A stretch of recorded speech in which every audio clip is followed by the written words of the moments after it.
Hello and welcome to the Daily Atheist Morning Show. It is Thursday, the 21st of May, 2020. Are you ready for the weekend? I am ready for the weekend. This guy is ready for the weekend. Why? I don't know. It's just like any other day. But for some reason, I've said this several times. For some reason, the weekend feels like there's less responsibility. Less likely somebody's going to call me up and go, Chris, we need you to do something on the weekend. I don't know why. Nobody does that during the week anymore, but that's how it feels. I have got guest host Ethan Micheal with me this morning, and Puck, the Twitcher. Puck. Good morning, guys. How are you doing? Hi. How's it going? There's got to be more to Puck than twitching. There is. Right? And we're going to learn that today. You see, before we know. Now, before today's show, he was Puck the Twitcher. To me. I did that. Anyway, after the show, he will be the atheist formerly known as Puck the Twitcher. I like that. Yes, I will be known only by an unpronounceable symbol. That's nice. There you go. Good morning, everybody in the chat. Willie Ignorant, Paul Camish. Good morning, Paul. Paul did this thing. I'm not sure, but I think Paul might be just a tiny bit older than me. I'm 48. I think Paul's a little tiny. Anyway, Paul gets on there. I opened my Facebook this morning, and what do I see? Paul doing a 25 push-up 25-day challenge, and this man just jumps down on it, and he's like, now he's got a friend off camera going all the way to the ground, except for he's doing it with an Irish accent, like, all the way to the ground, get down to the ground. Sorry, yeah, I was Irish. Okay. Anyway, so they were doing that, and I was watching Paul, man. He's bumping out these things, and the guy's like, oh, he's looking like he's struggling. And I'm like, no, I'm the one struggling. A bead of sweat is running down my head watching this guy do these push-ups. I can't say I've ever done. Paul says 54. Yeah, 54 years old, and he cranked out 25 push-ups like a 16-year-old. I'm over here breathing hard when he's done. I'm like, I need to kick back a little. Yeah, I get exhausted just watching other people work out. Okay, I don't work out at all, which is funny because I recorded a video of me playing the handbells because I'm that kind of dork. And my wife sent it to the person who asked for this video, and they messaged back saying, has Alex been hitting the gym? He looks a little no, he has not been hitting the gym. I have not. No, I'm only in shape in the sense that round is a shape. Yeah. Well, I've had I go up and down. I'm an up and down kind of person. I get up, because I guess I look small in the thing because the camera's up, but I'm 6'3" and I'm like 225 pounds. Yeah, I'm 225 pounds of muscle steel and sex appeal. Anyway, so I'm kind of a big boy. And what are we talking about again? You would tower over me because I'm at 5'10". I'm at 5'5". I'm way too short to be an atheist. Too short to be an atheist. Yeah. How tall do atheists have to be, Puck? I don't know. I remember saying that in a chat that that Jen Aldrich happened to be in, and she is the entirely wrong person to talk about being too short around. Because she's like, she's under 5 foot, I think. So she let me have it when she heard me say that. So real quick, I want to say hi to more folk who have shown up. Justin is here, the empathetic atheist. We've also got some people showing up on Facebook. I'm trying to cultivate the Facebook, and I'm learning on the Facebook. So we're streaming on the Facebook, about 10 different platforms, and we've got about 7 people watching. So now we've got there we go, and the music just now showed up.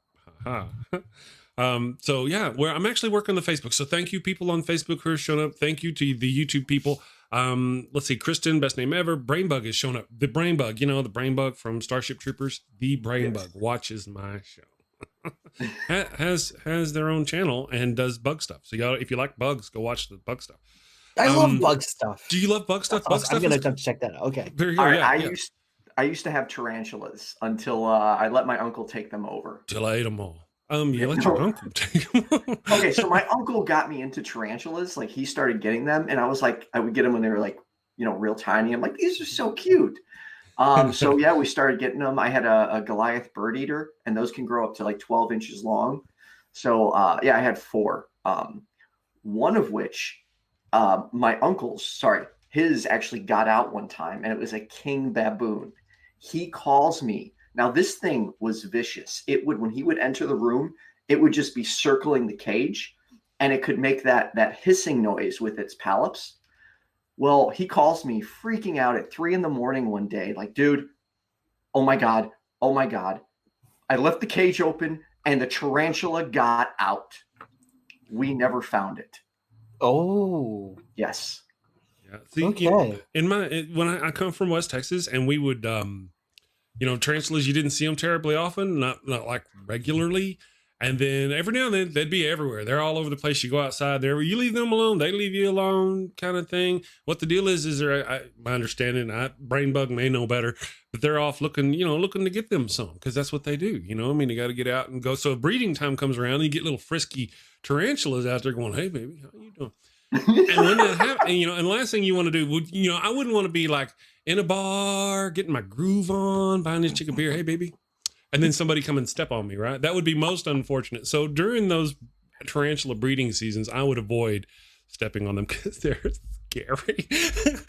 I would run. That's the real reason I would run away. But anyway, don't no nuclear power plant. Oh, by the way, thank you, Trina, for that compliment earlier. That was wonderful. I appreciate that. I went gray early, so that's kind of the deal. Yeah, I'm on Twitch too. Did you guys know on Twitch? We're on Twitch now. I do now. We are on Twitch. Yeah, so we're streaming on Twitch. I started going everywhere. I'm going everywhere. And we were talking before the show about how Ethan inspired me. Originally, we were just going to Facebook, one Facebook page, YouTube, and Twitter. And then, I knew you could do more in this other program, but I don't like that other program but it was seeing Ethan go to multiple Facebook pages. I'm like, you know what? I need to figure out a way to do that. So I sit here and I found a place to do the thing. And here we are. Now we're talking to Facebook people. So. Well, you not only found a way to do it, you found a better way to do it. Because I'm only going to 5. And next thing you're like, oh, I can go to 50. I'm like, how is this guy going to 50 pages? Well, right now, so far, we're going to about 10 total Facebook pages and groups. But I'm capable of either going to 100 each or 200 each. I'm not sure with the software that I'm using. So it's a matter of just finding groups software out there. It's just a matter of groups finding willing to let me stream to their thing. All right. To Puck's idea earlier, I'm going to create a new Facebook page, and it's going to be for all atheists, so they can stream what they want to that page. Right. And as long as there's no overlapping times, let's do it, Puck. See, and that's kind of what I was talking about. I was talking about this with Chris, the atheist pastor, back 5-6 months ago. Whenever he was co-hosting with me, we were talking about making an atheist channel, to where at all times on that atheist channel, somebody would be streaming. So, the Daily Atheist Morning Show runs from 7 Eastern to 8 Eastern. And then after that would come the Ethan and Puck Show. And it would run from this time to this time. And, and just work out a network to where every day you had a clock full of people, and anybody could stop by that channel at any time and watch atheist-oriented material. That's one thing. So put that. That would be a beautiful thing to have. Right. So we got to. I would be down for that. That was the thing me and Chris were talking about. Just never kind of made it to fruition. Right. Anyway, it's still an option. But now we've got this thing. So you take that. Now you take one of those shows, my morning show, the Daily Atheist Morning Show, and we're going to syndicate that across hundreds of atheist pages and groups on the YouTube or on Facebook. And now, each of those shows, if you could syndicate those out, then we would be reaching hundreds of thousands of more people very quickly. Very, very quickly. Which we need to do. We need to reach as many people as possible. Yes. So I can buy a Maserati. No, we just need to spread, at least for me, I just want to spread awareness. Yes. Because I've grown tired of people thinking all atheists are evil jerks. And I just think we need to spread the word more. Yes, the good word of atheism. Or as Puck calls it, sunshine atheism. Sunshine. Yeah, I get it. There's a place for that. It's one of those things where it's a complicated issue of religion, atheism, theism. It's a complicated issue, and there are many different solutions to different aspects of that problem. And friendly atheism is one of them. I'm one of those who believe that we are, to various degrees, under attack by these religious groups, and we need to defend ourselves. That's Absolutely. Not friendly atheism. So that's kind of my job. That's the front I work on. You work on the being friendly with them. That's perfect. We need those kind of, we need both, kind of thing. I want to bring, I'm sorry, Puck, please. No, I just wanted to answer the question really quick. I have no tattoos. I can't think of anything that I would want to permanently commit to my body. Right. So those who don't know, Puck has to plan everything. Oh no. Even like if we're going to talk on the phone. So he has trouble with my quote rainbow barf, as he calls it, because I just start talking and it drives him up a wall. And it's so much fun because we are polar opposites. So if you have any questions that will throw him off base, please put them in the comments because he is not good with unplanned questions. No, I don't do extemporaneous speaking well at all. So, you're too hard on yourself. Oh, yeah. Oh wait, I'm on the wrong thing here. I'm looking at me. I'm all big on the screen. I have a few tattoos to answer your question. I have one on my arm. It was I used to DJ. So when I started my DJ company, I had a logo created and I put that on my arm. On my chest, I have, if anyone's a fan of Dragon Ball Z, I have the 7 Dragon Balls, and in the center is the 3rd star Dragon Ball, and it represents me and my 2 brothers, one of which is no longer with us. Then over here, the brother who passed was a fan of ICP, and he was also in the military. So I have the Juggalo in red, white, and blue with his birth date and death date. And then in the back, well, never mind. I'm not going to do the back one. I have a back tattoo. We'll just say it. If I had gotten every tattoo that someone had suggested for me to get, I would be like this huge mishmash mosaic of bizarre symbols that I probably would have forgotten what they mean by now, right? Like this goes all the way back to high school. Somebody drew like a cartoon something and said, "You should get this tattoo." It's like, why? How is this even anywhere closely like anything that I would represent or something that people would think of me? Where are you getting this? I would have had somebody suggested that I get a bumblebee tattoo, not the transformer, but the animal. Bees are my absolute favorite animals. Hi, brain bug. And somebody said, if you like that, you should just get a bee tattooed somewhere. It's like, really? I don't know. So no, I've never looked at anything and said, you know what? I want that permanently on me. What about the Puck logo? Would you get the Puck logo? Okay, the Puck logo has been a part of my life for about like a month and a half now. Okay, orange soda has been in my life longer than the Puck logo. Wait, that's very well said. Yes, I totally get. And I mean, Ethan, you're the perfect example. How's that DJ business going? So I gave it up. I gave it up about 5 years ago. So that's long gone. It's way back a part of your past. So if you put the logo of every business you start up on your body, you'd look like a NASCAR car by the time you. Yeah, but you got to understand, it was important to me. It was, and the only reason it stopped working out is because of my medical issues. Like it was growing very rapidly, and I met so many people, and I don't know. It was an important part of my life, and I'm proud I still have it on. Like, I would not take the tattoo back. Kristen, best name ever, says she keeps looking for other people who have wrist tattoos like the Daily Atheist. She wants more Power Rangers. Now, the only other person I've seen who has atheist symbols on their wrist like I do, that I have seen so far, is Damien Adhope. And they're different. They're not the same atheist symbol. They're the atheist circle, and they're colorful, pretty. But yeah, he's the only person I've seen do that. Is there even an official atheist symbol? I've seen like an A with a circle around it. That's as close as I've ever found. Is there an actual? Who makes it official? Who's? I have no. I mean, different channels have their own brand and whatnot. They do theirs, and I've seen like a capital letter A with a circle around it. Kind of looks like the Avengers ish, but I don't know if that's their own channel or if that's like, hey, we have a symbol now. We need the atheist Avengers. That's what we need. Yeah, there's a couple of atheist symbols out there. One of them is looks like the old symbol that you had for an atom. It's got the little circles going around it, ellipticals going around. And then there's the A with a thing, and then there's these things. I mean, it's just, I don't know. But again, who is the official group titled Atheist that gets to say, boom, this is right what here. The atheist logo is. The three of us. There you go. We're going to decide it going The three atheist tiers. Yes, we are the unholy trinity. That's nice. They got one of those. The Father, the Son, and Puck. I can work them. Mama, Daddy, wait for baby. Yes, so there's Voltron getting some super chat. Oh yeah, that's me talking. Sassy Heathen. You know what, Sassy? I've done some thinking. And we would like to, I'm going to get you on the show if you're going to. So I was talking to Sassy Heathen. I'm stepping aside there just because I mentioned it to her and we kind of talked, and then I stopped talking to her about it because I got busy and did other things. So, and there she is. So I'm like, I'm going to get her on the show. And Chris is here. If Chris is available, I mean, I often get him to pop in. He was with us the day before yesterday. You guys know Chris, the atheist pastor? Didn't you? I know him. Australia, right? Australia, yeah. Well, it just depends if you believe in that sort of thing.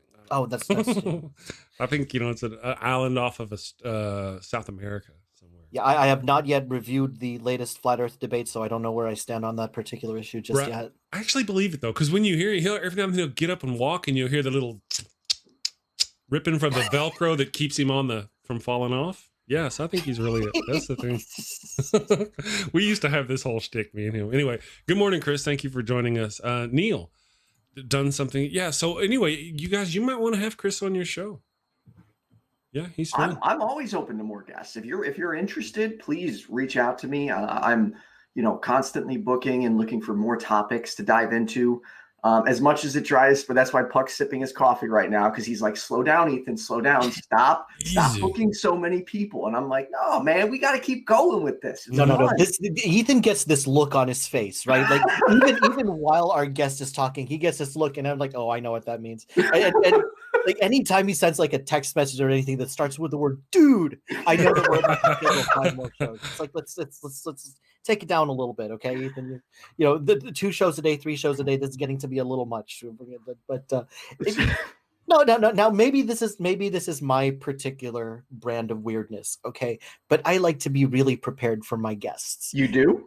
I do. I like it. Like if I'm gonna have someone on talking about a particular topic, I'm gonna want to read up on it a little bit. And that way, when I have them on, like before I even say, okay, let's have you on the show, I want to say, okay, what are we going to talk about? What 3 topics do you like? And then we'll find some meeting ground. So by the time we exit the conversation, the booking conversation, we already know what the conversation is going to be. In stark contrast, you have Ethan here, who let's just say there's sometimes less than 24 hours before he comes up with the questions before the event is about. Let's say less than 1 hour. How about that? Okay. And that's okay. There's a need for that. And again, this is a contrast of styles. I go in there with like this whole outline of what I'd like to talk to guests about. Ethan's like, let's just see what comes up. Yeah. Okay. So if you don't mind, I have. I have a similar story. Chris, thank you, Sassy Heathen. Thank you, Chris, the atheist pastor. When we when we were co-hosting together, we'd get a guest on the show, and the guest would arrive, and Chris would go, "Hello, so back in 1994, you did this and this and this. What prompted you for this?" And then just these wonderful questions, and I would be like, "Hello, and your name is this guy is wait, who is this? This Bob. Bob is on our show. Who are you today, Bob?" My whole style has been about get them on the show, and then part of the deal is ask them who they are and find out about them with my audience. That's my excuse. That's the excuse. In reality, I'm just lazy. I don't want to know where. Oh man, Puck, who the hell? I don't give a damn. He'll just be here. And I think that's important, because to me, that's where the actual conversations happen. You cannot plan a natural conversation. You can't do it. But there's room for both, though. I mean, it's like a great interviewer. Chris is a great interviewer, and I'm an unfortunate interviewer. I am. It's unfortunate. But I know, so I know I even stopped and watched videos. Not enough videos. I didn't watch enough. I didn't take enough time. But watched videos on how to be a good interviewer. And they're like, make it about them, not you. And I'm like, here I am talking about me. The most important advice I was given is always make sure you put your guest over. Like they are front and center and you are secondary. And I think that was great advice I was given. That's great advice. And what I do is I tend to judge, is my guest more interesting than I am? If they're not, I just well, that's why I kind of like the format of shows like this, where it's a lot more free form, and it's just it's just we're talking, we're having fun, we're showing people we're actually getting to reflect our personalities. Whereas a lot of scripted videos, and I'm not saying that these videos are bad, but you watch videos by Apologia or Prophet of Zod or whatnot, and they're very well produced videos and they're excellent content. And you get a little glimpse of their personality, but you don't really get to interact with them, right? So, like you said, there's need for both, and this is why I really like. Can I plug a channel in your chat here? Neil 604 Atheist. I love his concept because he has that serious conversation first, and it's just him and his guest. And then let's just throw all this formality out the window and have an after party, right? Where whoever wants to come in, just come in, and we'll just get to know you on a more personal level. I enjoy those. So you do like someone's show who doesn't plan. because according to Neil 604, he doesn't script either. He doesn't either. He doesn't script, but he does plan. Like he knows he has a very specific purpose for his channel. He has deconversion stories. Yeah. Correct. Right. That's what he does. And then afterwards, it's like, okay, we did that. Now let's just go to the back and let's open some orange soda and just hang out. Absolutely. Well, despite being a guy who doesn't have a plan generally, I usually do have a list of questions I go on. Thanks, Chris. Don't give him any more ammunition. No. It's kind of a mix of both. It's more like, all right, if you get stuck, hit them up with this question, or right, especially if they're the first time they're on the show. I'm like, all right, so tell us about how you left atheism or left religion. And then a separate question is, what made you go from being just a non-believer to an actual activist? I've hit you both up with the question. And I do it to most people. There's that gap between being a non-believer, stuff like that. I don't actually have it written down. It's just, So, but I actually do scripted videos, the Evil God Monster of Abraham series. So I understand both sides of doing a fully scripted video, every word, all the way down to the those dumbasses, everything scripted, to this where we just sit here and talk and No, and the best part about scripted videos, Ethan, this is to you. The best part about doing scripted videos is you're going to get outtakes. Oh yeah, and that's true. I should show you. I should show you some of the outtakes when I was doing videos for non-atheist content, and it's bad. I am so bad at scripting. I'd rather just talk. And to me, so I guess all right. So I'm new to Neil 604, but are there other channels like that where it's more relatable atheism? And what I mean by that is, not everyone can tune into the intellectual side of the atheist stuff. And to me, that's what we need. We need more relatable people. Gotcha. Like Neil 604. Well, empathetic atheist comes to mind like immediately. Yeah, I don't know. I mean, as far as being heady, hard to follow atheists, I don't know that there are many at all out there that are like that. Matter of fact, most of the small atheist YouTubers are quite not intellectual. Really? Because I always thought I was the dumbass of the group, at least so far in my experience. Well, no, I'm not saying they're dumbasses. The least knowledgeable one. Yeah, no. I mean, there's some of them that talk more heady subjects, but usually it's just, I mean, in my experience, we've got people like the anti-woo groups, the woo fighters, Jen's Little Corner, Jay from the Nevermore Tavern, people like that. Occasionally they'll go into some heady talk about something specific, but for the most part, it's pretty, I mean, I don't see anything. You know what I mean? Now, Seth Andrews, that's a little different. He's known as the thinking atheist. He might be a little more hard to follow than most of the more laid back conversations, because most of them are just panels, right? 5 or 6 people sitting up there just talking, smoking, having a good time. Occasionally you get scripted videos from other ones, but then, I don't know. Maybe I don't know. Thank you, Derek, for the coffee. He sent a $2 super chat. Thank you very much. I appreciate that. Yeah. I think since the last time I got you guys on the show, I have been monetized. It's crazy. You have a what? I have been monetized. Oh, congratulations. That is awesome. That is a huge milestone. It is. Officially, Paul Camish was my very first super chatter. We start the show, right? And I'm like, hello, everybody. How are you doing? And I'm getting ready to go. We're monetized and we can, and I see this little bling and he's like, am I the first? I hadn't even got to announce it yet. And he was already throwing coin my way. So he's been wonderful. Thank you, Paul, for all that. And then, so it's just, I think it's wonderful. I'm learning new ways to develop the channel. And this is part of it, is we get to monetization. One of the things they don't tell you and you don't hear often about is that,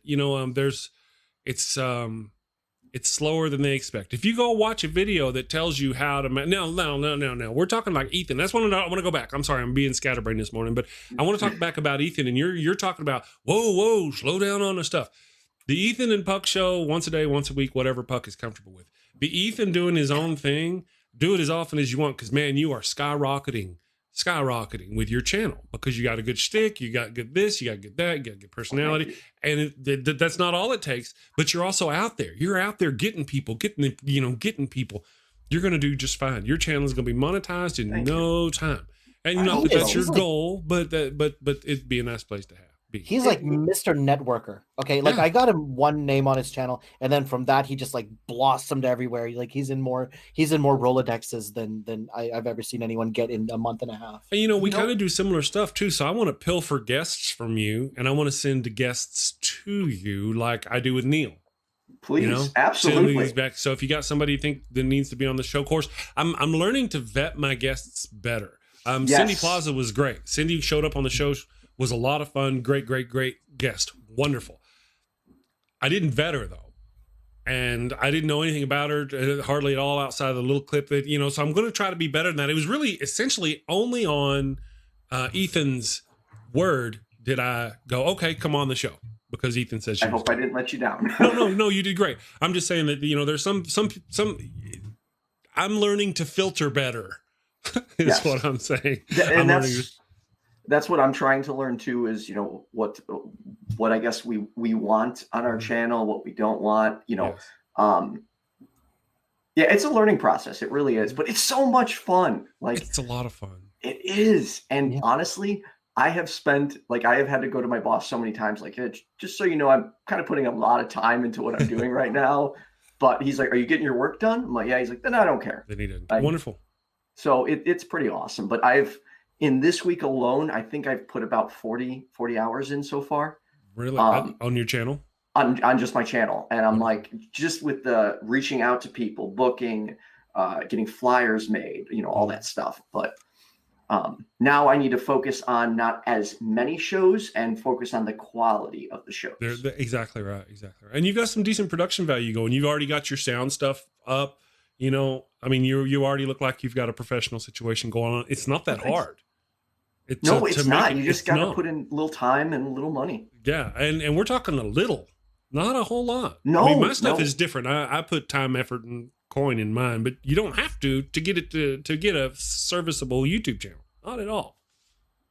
No, you know, and those things on your wall are cheap behind you, right? Yeah, I got it for like $20. $20, and you look like you're in a studio. We'll get some big fancy mic up there, and you know you're in a professional studio. As far as anybody knows, there's a piece of glass, and there's other people. You know what I mean? There's not. It's literally just a regular. It's totally just a regular room. See, yeah. You don't even need that. Like, we had that guest Xmolex. Like, she built her entire channel on an iPhone in her car. Absolutely. Right? Like, every single one of her shows. That's all it is. Gotcha. And there's Jim Majors. Haven't seen Jim in a while. Hey, Jim. Oh, wait. Trina DeLuca. I'm sorry. Trina did a $10 super chat. Thank you very much for that, and congratulated me on getting monetized. I very much appreciate you. Thank you. Trina's awesome. She was one of my first girlfriends in high school. It's her. Yeah, her. So, she's incredibly supportive. She watches all my videos. I do non-atheist stuff too. She watches all that stuff. She's a supportive, awesome human being. Wonderful. Yeah, thank you. I've seen her around several times. I appreciate showing up. That's wonderful. And thank you for the super chat. Yes. But Trina, you better be saving that for when I get super chat. And this is nice. This is why it's always nice. Like Trina probably only started watching your show in the past couple of weeks, right?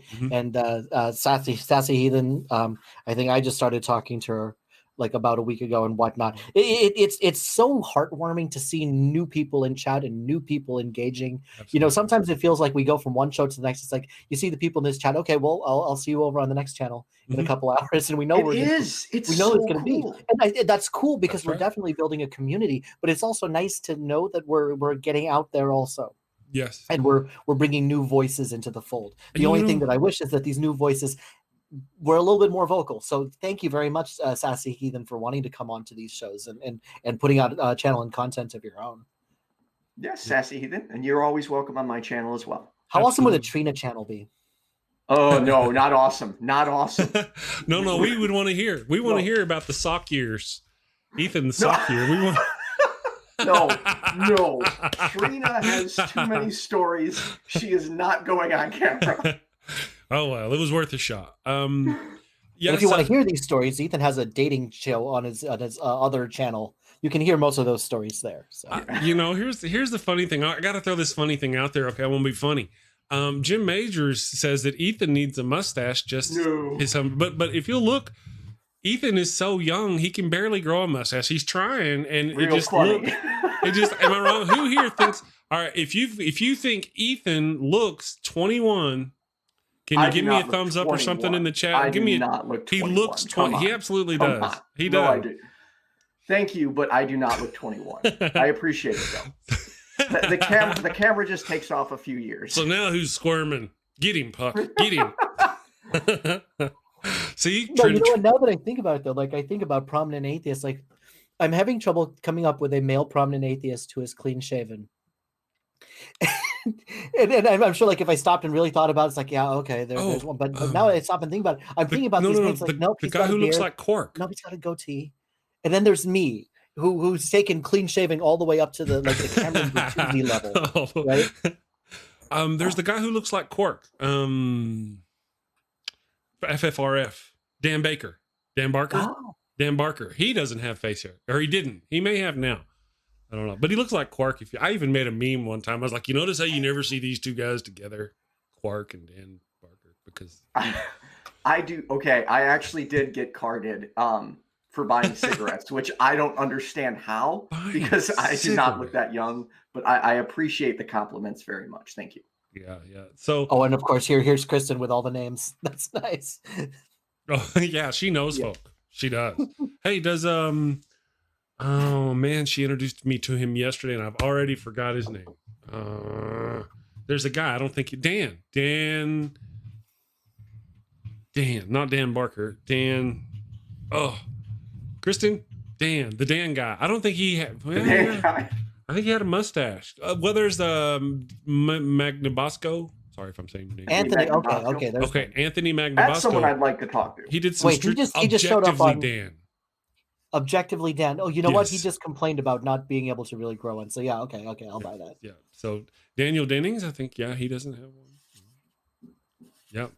See, this is how awesome this is. Like, we're sitting here talking, like the topic of conversation right now literally is male atheists with no facial hair. Yes. See, this is how much. But it's atheist related.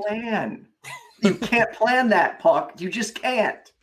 No, but you can have both. Yes. I mean, I'm a proponent of both. You can plan some parts and run free in between. Sometimes I like to run free with my ghibli bits, just kind of free flowing, because it's fun, right? I mean, but then again, you got to have something. I'm kind of on the middle of the fence. I think Puck's got an idea and you got an idea, and I think together you guys are going to make a great show.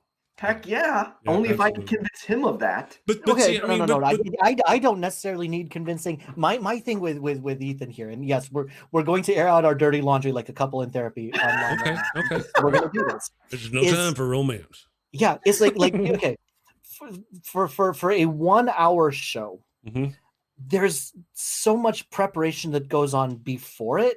I would say hours of work that goes in before it, and then hours after it. Like Ethan here, he likes debates, which, okay, cool. But like for me, the most interesting part of a debate is the after debate, where you're saying, okay, let's go back over this. Let's figure out, it's like, this was what was said in the heat of the moment. This was the response, but could we come up with a better one for next time? And Ethan has been wanting me to break down his debate with Joel Sedicase since it was bad. It was so bad. But it's like, you know what? It takes a lot of time to do this, and you know so for me, it's not just let's get out this content. It's let's prepare it to make sure it becomes really good content. Like, you know, when we get prominent guests who are mostly known for one thing, let's study this, right? Let's look up what exactly is like. Ethan, can I spoil your afternoon show? You already have. It's on your page. Do you mind if I talk about it? Oh, no, please. I wanted to talk about it. But there's Ethan has Godless Engineer coming up on the show. Right? At what time? 4:30 Central. 4:30 p.m. Central Daylight Time. Okay. Yes. The Godless Engineer is coming to my channel. Sorry. Go ahead. Right. Continue. No. And then, you know, when Ethan booked the show, he then messaged me. It's like, okay, give me a crash course in resurrection apologetics. It's like, there's no such thing as a crash course. But there is like, hey, this is what they think. This is what they're going to argue for. This is the couple quick things you need to know. Then bam. It's a debate that's been going on for centuries. And you think I can sum it up in a tweet? Yes, you can sum it up in a paragraph, like 3 base points. It's not hard. Oh, it was even like up to this morning. Like I wake up to a message from Ethan saying, "Hey, I need 3 questions for Godless Engineer." It's like, really? Well, okay, I know it's not my area, and I don't want to do the interview a disservice. And I find like there are better questions that can be asked. So Puck's really good in this area, and yet he doesn't want to do the interview, even though I wish he would do it with me. But if I have that base, I can control. I'm good with the rest of the interview. I just needed a few little points or a few little nuggets. Yeah. And then if I could, I'm excited because I am taking a back seat tonight at 7 p.m. for the first ever Women of Atheism Roundtable. That's going to be at 7 p.m. It's got Cynthia McDonald, Jenna Belk, Susan Turpin, Cindy Plaza, Jenna, and Nervardia. So wow, that's going to be a good one. Heck yeah. Yeah. Oh yeah. I would like to do something like that too. I try to schedule, if I have a female co-host, I'll try to schedule guests that I think the co-host would be interested in and stuff like that specifically. So often female or something like that. Yeah. So that's going to be a lot of fun though. You're just going to broadcast engineer in the background while they do. Yeah. So I'm passing my hosting responsibilities to Cynthia McDonald because obviously a male should not be hosting the women's roundtable. So. Well, if you wanted to be typical male, we could have an all men's group do it, and then we'd call it the women's roundtable. And during that roundtable, we would determine what things they could and can't do if we were to stick true to form. Am I right? Or am I right? Well, I'm not sure that would go over very well with the community. But... No, it wouldn't, actually. I need to get Godless Engineer on the show. Here's my notion, though. Because of my schedule, it's often hard to get him on the show because he works at a certain time that we're doing the thing at the place. So what I was thinking about doing is, and the wife has made the suggestion as well, is I'm going to take a vacation in July, early first part of July. And I'm going to take some recorded or pre-recorded shows like R and Ra and Dr. Carrier and those other ones, the biggies who've been on my show. And I'm going to run those during the week. But I've also thought about doing interviews or doing offline, non-live, record the thing, interviews, I guess, with Godless Engineer and Digital Hammurabi and those other people who can't make the show because of the time frame, and drop those on that holiday. So I may need to get Godless Engineer up here for that and see if he'll do it, because he just can't make the morning show, Well, I'll mention it to him. And you guys are lucky that you got that afternoon thing. I just don't do it. I need to do it. Oh yeah, Ethan's like primetime television, but you know what? Morning shows are important too, especially like if people listen to you. You are a fantastic like drive to work. Listen to this. Yes, awesome. yes, yeah. So you're the morning show. Ethan's got primetime. Now we just need like a really chill like atheism after dark show. There you go. Atheism after dark. Yeah, I can actually see that. I could see working. There's tools that we have to where I could stream to my channel and your channel, and you could stream to my, if you wanted to, or well, I guess it would be best. The best thing to do would create a separate channel and stream these individual shows to them. I'm sorry, Puck, but just so you know, later today, I'm going to create the Facebook page for all atheists to stream at different times, starting with Chris the Daily Atheist, and spread that everywhere. Yes. So there we go. We got another thing on your list, Puck.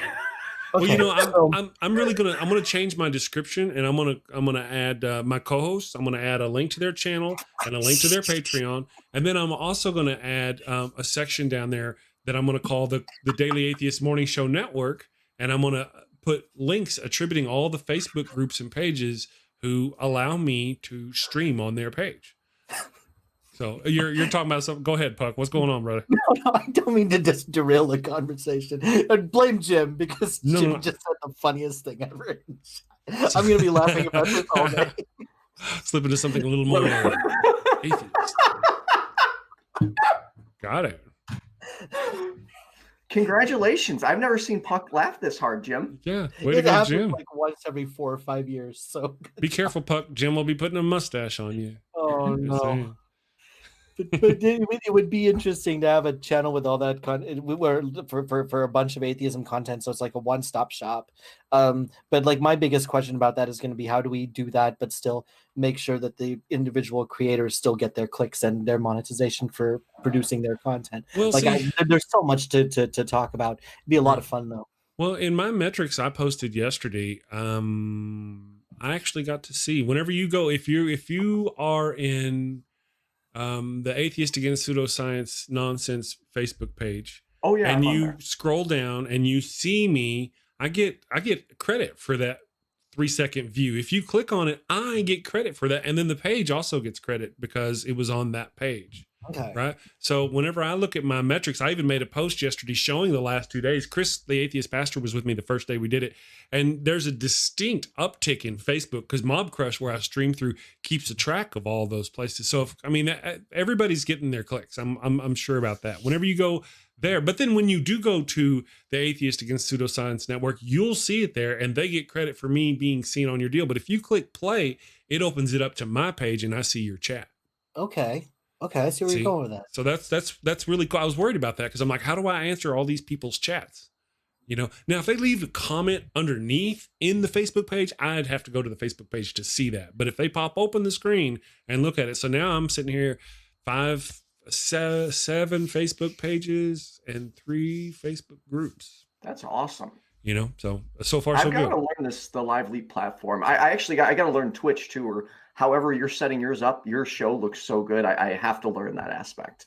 Yeah, it takes. Well, gee, if only there was a Twitch affiliate that was on camera with you guys right now that could. Who actually had no idea how to do any of these other things. That's wonderful for going to Twitch. Okay, the reason I keep on plugging Twitch to everybody who cares to listen is because it's a lot easier to monetize on Twitch, right? You can get there a lot faster than you can do it on any other platform. Really? Plus, right now, if you go to Twitch and you search under atheism, the #1 search result is Darth Dawkins. And I think we can do better than that. Okay. No. Now we're on a mission. Right. Okay. Now, one of the things. I'm coming for you, Darth Dawkins. Yes. Suddenly everything has changed. I know. I just say that one thing. It's like, okay, and let me just get this one just so we can say that this is still an atheism talk show. Of course. I do believe that there is, something to talk about with the presuppositional argument. I think there's, sure, let's talk about that. But unfortunately for presuppers, Darth Dawkins is your internet face. Okay, he's who we think about when you say presuppositional apologetics, and he's not winning people over to your side. Okay, you have Christian apologists who don't like this style, and anybody neutral listening to a debate with a presuppositional apologist, I don't think that they're going to crank their needle over to the Christian side based on the strength of the presuppositional debate tactic. Which, if we want to talk about debates, I think the more interesting thing to do with the debate is take everybody in the audience who's there from the beginning, right, and have them think about where they stand on that position. And then after the debate, they tell you whether they've moved closer to the affirmative or the negative. And let's see if this really has some sort of effect. Interesting. That's not a bad idea. There's actually a debate with Christopher Hitchens against some Catholic...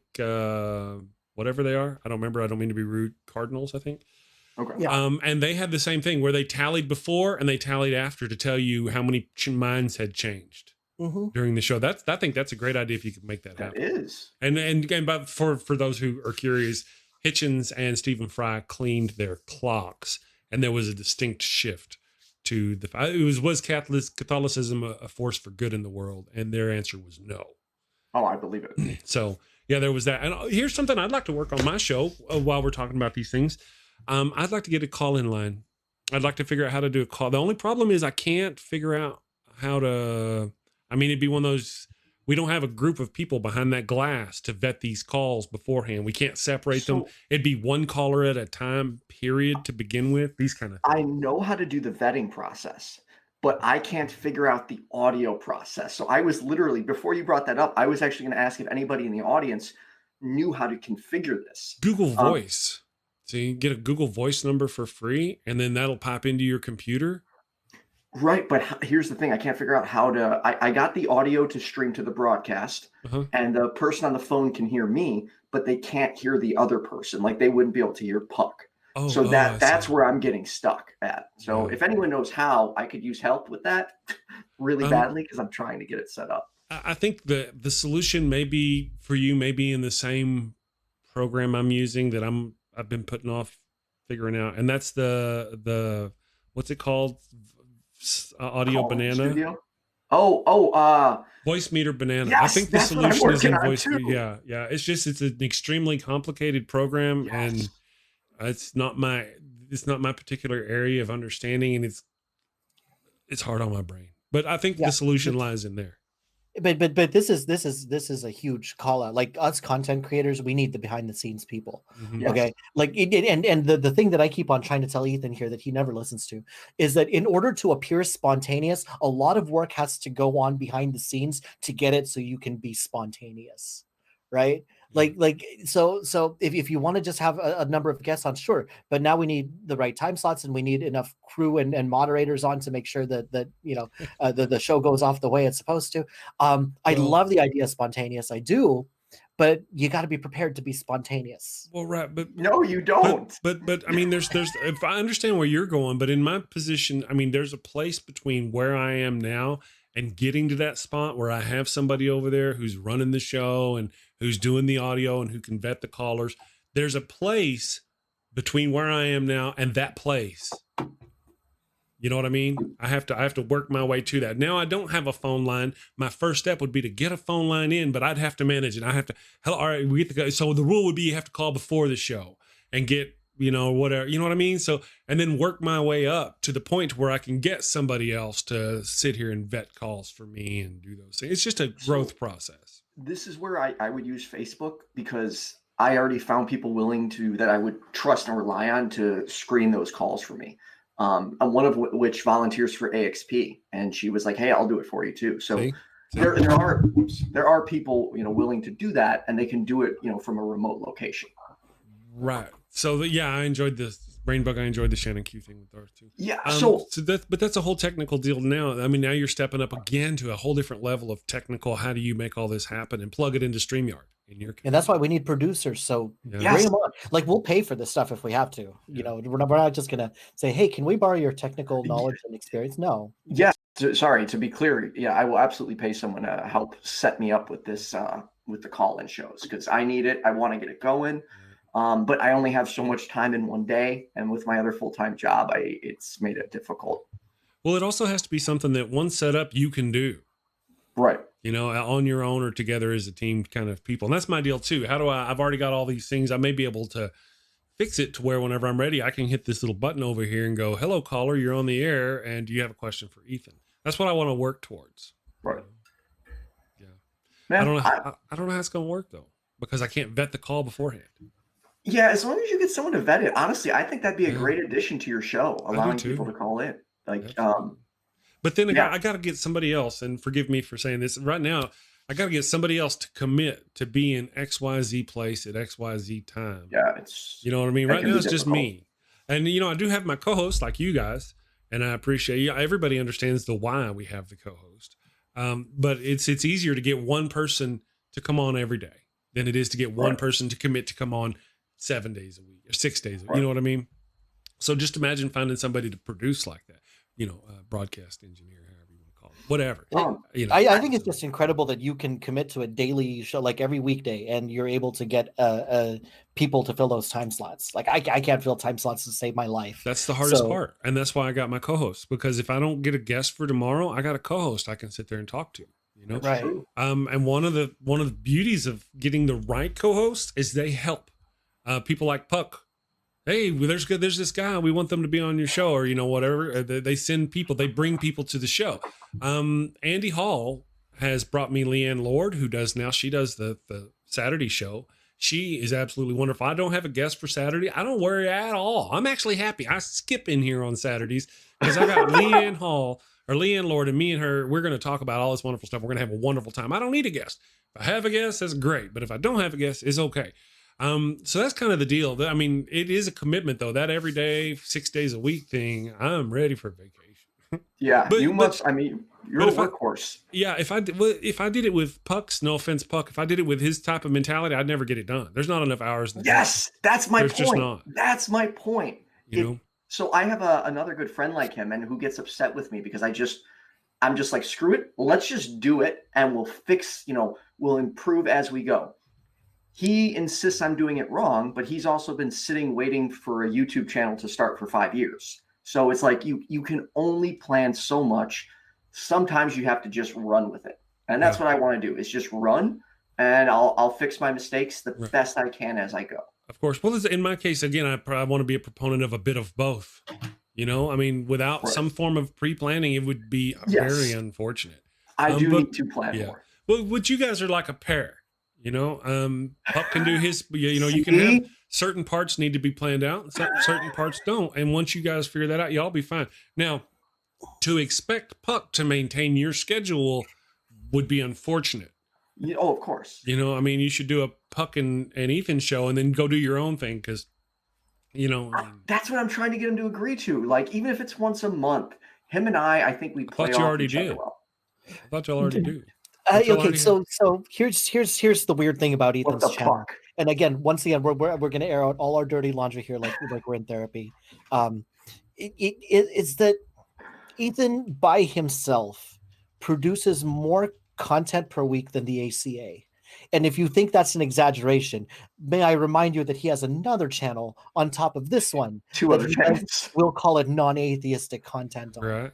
And it's immensely popular, so it's hard to say get rid of it.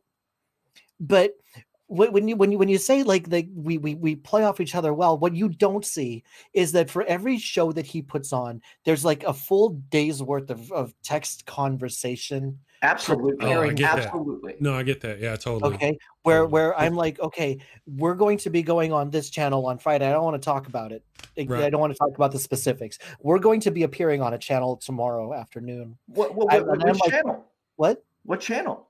You know what channel? I don't want to say what channel. I don't care. It might get blurred out in chat if I use these names.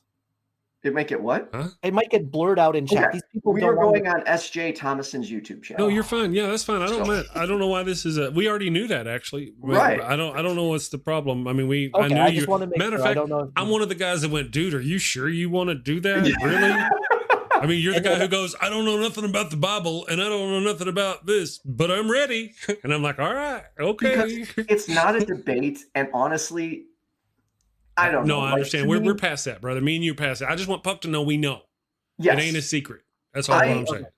So anyway, we're going on this channel, right? And we've known about it for, I don't know, probably about 2 weeks now. And for the past 2 weeks, I've been trying to get Ethan to be like, if we're going to be on the show with these guys, at least be familiar with their kind of body of work. And, you know, and Ethan's like sum total of S.J. Thomason content was that one call that she made to the Atheist Experience long years ago and had never even watched Craig Reed. I sent him a Craig Reed video. What is it, like earlier this week? Yeah, and he was like, dude, this guy is intense. Like, you knew that coming into this, right? See, but here's the thing, Park. I am so good when things get intense, and I am good at keeping people calm. So I'm not really concerned. We're about to find out just how good you are. I am, and I'm good with that, man. I want to go on to this channel and be a good representation of atheism. I'm not going on there to tell her she's wrong, even though I think she is. She knows that. I'm going there to have a conversation with her and, you know, hopefully lure her to my side, to the dark side. Yeah, well, I'm eager to watch. I love that. We're all going. We all know we're going into it with an agenda. But we're probably all going to start out by going into there and then saying, no, we don't have an agenda coming into it. Well, again, it leads us back to that many different. It's a complex, complicated problem with many different aspects to which his method is one of those. If it works, I'm more power to you. If I go, okay, next week I'm going to be on a debate with SJ, what's her name? Then I hope you guys, and I'm going to argue with her and I'm just going to gnaw her ass. Then I'd like you guys going, more power to you. That's what I'm going to do. More power to you, brother. I mean, I'm kind of thinking you're going into a dragon's den without a sword or shield, but now I've said my piece. So all I can do is root for you, right?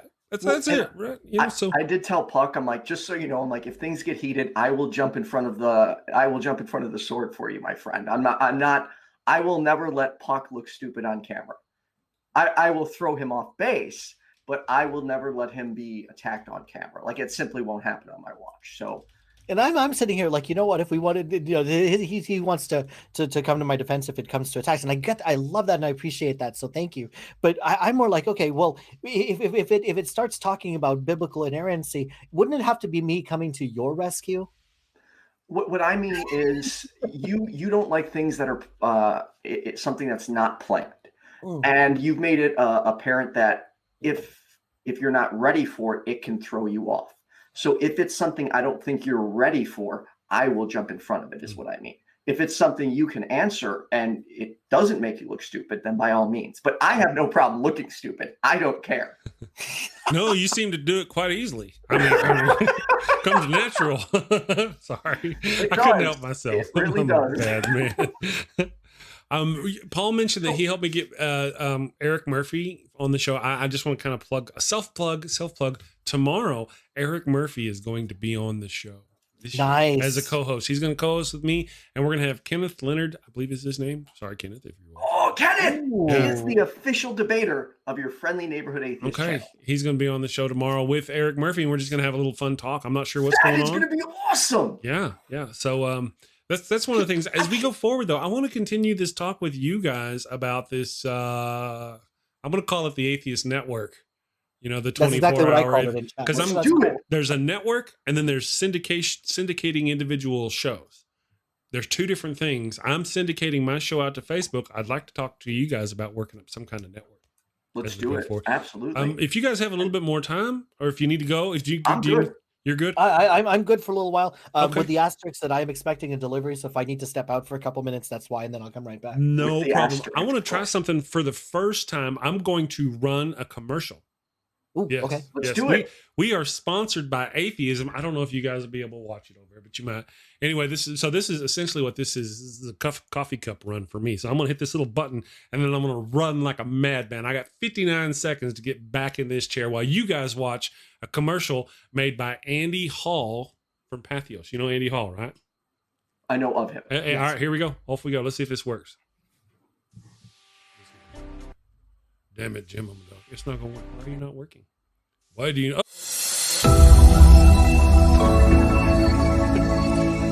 so I got this button. Apparently it's not going to work. It may not work. Let's go here. Here we go.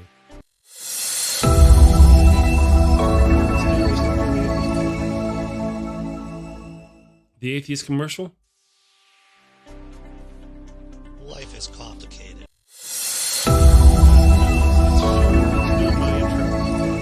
Anyway, it was worth a shot. For those who are joining us, let me see. I don't even know if they can hear us. For those who are joining us, before the show started, I tried to set up an atheist commercial. Andy, it was my very first time. It's like minutes before the show. I asked these guys, I was like, okay, I'm trying to get this. I'm going to hit this button one more time. No, pourquoi?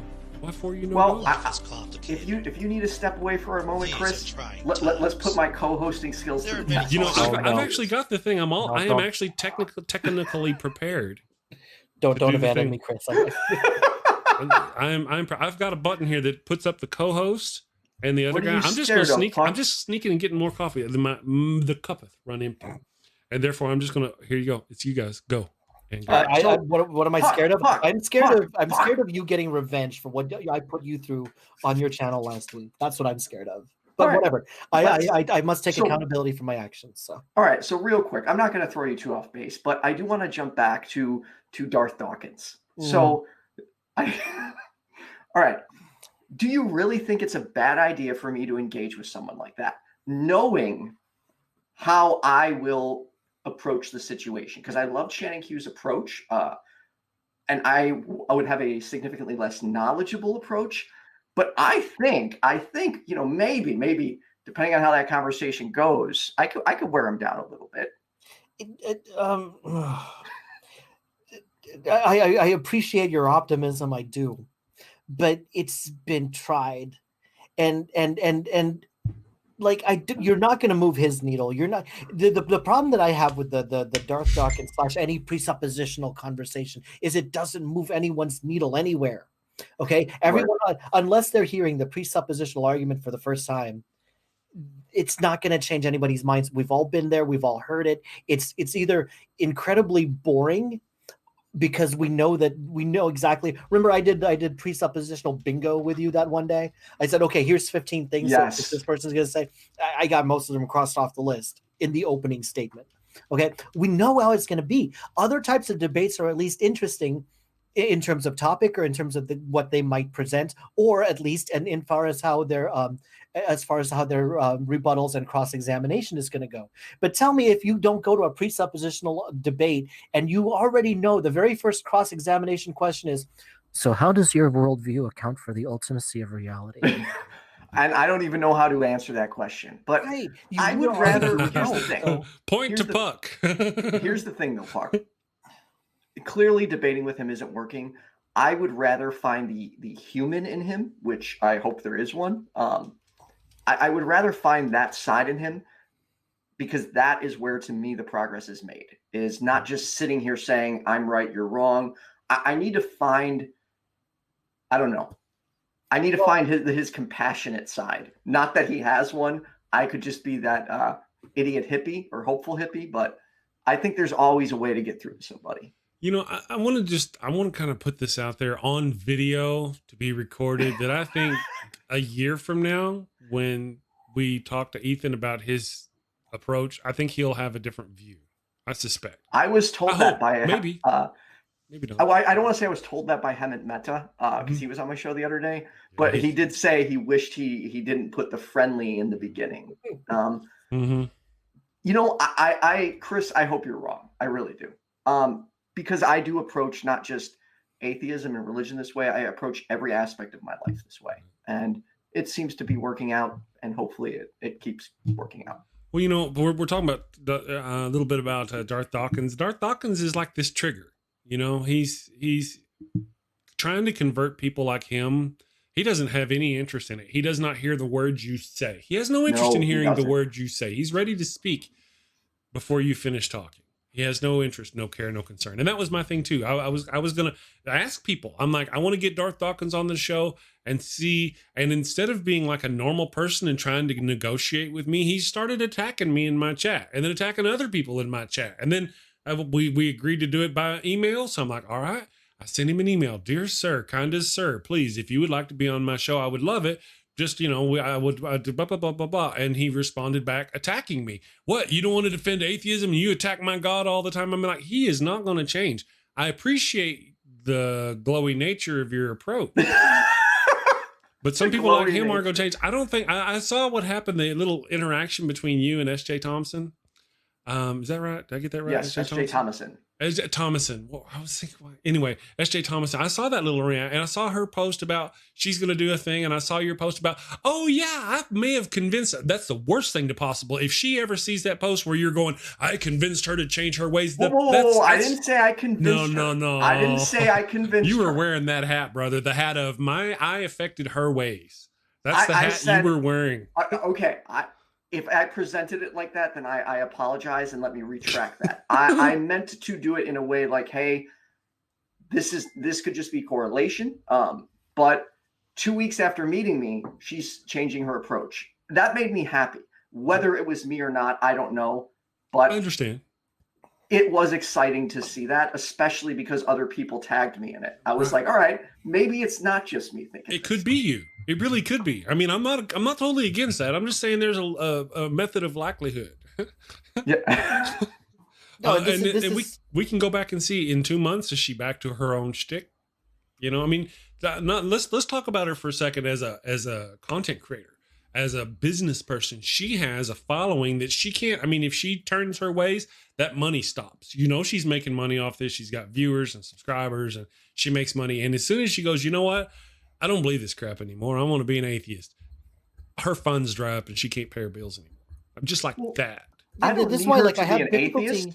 I'm sorry. Go ahead, Ethan. Go. I don't need her to be an atheist. I just would like her to be a more compassionate, positive role model. Well, you would think you wouldn't have to pry her into that being a Christian. You're right. But that's where it starts. Like, if I just try and drag her to atheism, it's just not going to happen. But if I slowly show her that there's a better way, a more positive way to have these conversations, that's the starting point right there. Gotcha. I'm hearing. I don't. No, hear that was my phone. I've silenced it. I didn't think I was that popular. I'm usually not that popular. What is it about you, Puck? I don't know. Dude. I don't understand it. It's like you get Puck on the show and his phone just blows up. I wouldn't even want to be my own friend. I don't understand why people are trying to get in touch with me. Puck, I haven't known you long, but I can say I am proud to call you my friend. I know we've never met in person, but I have a great deal of respect and admiration for you. You wouldn't want to meet me in person because we would probably have like a pineapple and ketchup hot dog pizza. I thought you guys. No, we've never met. I thought y'all were roommates. I No. literally, the last time Puck was on the show, I thought Ethan was in the same room. You're like pointing at Ethan over there. Ethan, quit. Ethan, quit. That's what I thought was going on. Get your clothes on. That's, I mean, that wasn't Ethan. Okay. Yeah, we're in totally different states.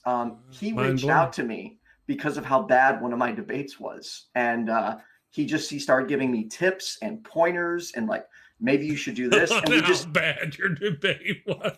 yeah, he was essentially saying like, look, you're really bad at this, so let me help you out. Yeah. But he did clearly see something in me. Otherwise, he wouldn't be putting up with me this long. Puck deserves. Well, no, let's get this right, Ethan. What we forgot to specify is that your first debate was against, full circle, a presuppositional apologist. I was not ready for that at all. Puck is an atheist saint, is what you're saying. Yes. Puck deserves an air hug. Everybody, air hug. Let me tell you a little bit about Puck. They saved Ethan. Yeah, he's got. Go ahead, tell us about Puck. Tell us all his dirty truths. No, nothing dirty. Oh. So when we first started talking now. more, he wanted to build a community of people to help when people fall out of religion. People are overrated. Have you noticed? He loves and the people smell. way more than he realizes, or way more than he's willing to admit. Because to this take whole time, strays. he continues to talk about how he wants this community together. He wants a support group for others. He wants to make sure other people feel safe. So Puck is genuinely a very good person. Stephanie, thank you. Stephanie says nice he's likes to take in strays. You would be one of those strays. Stephanie is your missus. Am I wrong? Yeah, no, that's correct. And Hi, Stephanie. And we mean this also in a literal IRL sense. We have a young lady living with us who she had a really bad roommate situation, and just suddenly had no other place to live.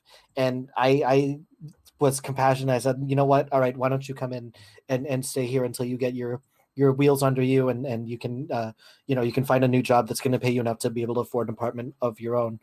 That was almost 3 years ago. So it's basically like we have a new family member now.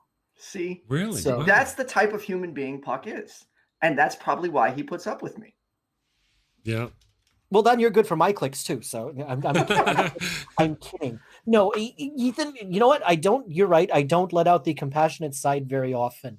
No. But when it comes to you, and again, this is therapy. So this is like the end of the hour where we're talking about how much progress we've made, right? Mm-hmm. Ethan, the reason I enjoy working with you is because you have this, and I used to call it rainbow barf of ideas, and I still do. Okay. And I think that a lot of that has merit. And I think that you can pull things in a great direction if you just kind of focus that a little bit.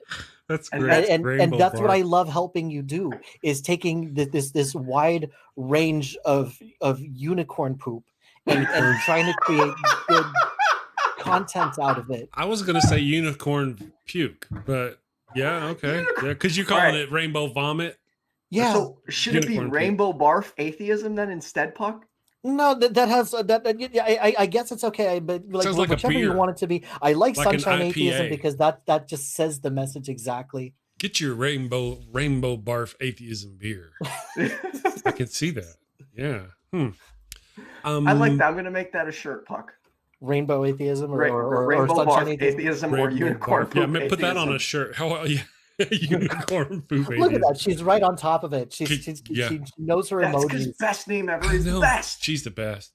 I tell you, awesome. She does. She gets all shy. She'll go into her little box if we talk about her enough. Should we put up pictures of Kristen? No. Here's Kristen at the age 9. Don't. She would kill me. She'd club me like a baby harp seal right here in front of God and everybody.